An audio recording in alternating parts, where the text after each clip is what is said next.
Chandanzira police Thane हद्दीत लुटमार करणाऱ्या टोळीला चंदनजीरा पोलिसांनी ठोकले बेड्या। दिनांक 14 ऑक्टोबर 2024 रोजी शाळेचा विद्यार्थी सागर पंढरीनाथ शिंदे राहणार रूपनगर हा सायंकाळी 7:30 वाजेच्या सुमारास मोतीबाग तलाव येथे फिरण्यासाठी गेले असता अज्ञात 3 आरोपींनी त्यास मारहाण करून त्याजवळ 15,000 रुपये किमतीचे OnePlus लाईट मोबाईल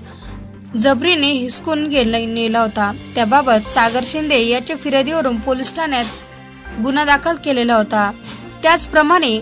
दिनांक 11 फेब्रुवारी 2025 रोजी ऋषभ प्रवीण घोंगडे राहणार योगेश्वर नगर हा दुपारी 4:30 वाजेच्या सुमारास नागेवाडी कॉलेज येथे घरी जात असताना अज्ञात 3 आरोपींनी स्कूटीवर पाठीमागून येऊन सदर विद्यार्थ्यास मारहाण करून त्याच्याजवळ 15,000 रुपये किमतीचे त्याचबरोबर पोलीस ठाणे चंदनजिरा येथे गुन्हा दाखल झालेला होता। वरील दोन्ही गुन्ह्याचे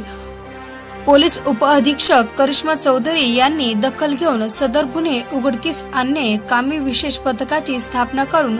सदर पथकाने दोन्ही गुन्ह्याचा छडा लावण्यात सदर गुन्ह्यात आरोपी नामे रोहित संतोष जाधव, यशराज उर्फ सोनू मुकुंदास वैष्णव, अजिंक्य काकासाहेब साखरे यांच्या मुसक्या आवळल्या असून शाळेच्या विद्यार्थ्यांवरील गुन्हे केल्याची कबुली दिली असून गुन्ह्यात चोरलेले 30,000 रुपये किमतीचे 2 मोबाईल व गुन्ह्यात वापरल्या जाणाऱ्या 2 चाकी वाहने किमती 70,000 रुपये किमतीचे जप्त करण्यात आलेले आहे। गुन्ह्यात अटक केलेल्या आरोपीकडून अजूनही गुन्हे उघडकीस येण्याची शक्यता आहे। सदरची कार्यवाही पोलीस अधीक्षक अजयकुमार बन्सल साहेब, अप्पर पोलीस अधीक्षक आयुष निपाणी, उपविभागीय पोलीस अधिकारी अनंत कुलकर्णी यांच्या मार्गदर्शनाखाली करिश्मा चौधरी, पोलीस उपनिरीक्षक MB स्कॉट, सहाय्यक पोलीस निरीक्षक मनसुख वेता, हुसेन अफसर, पोलीस हवालदार प्रशांत देशमुख, कृष्णा तंगे, संतोष वनपे,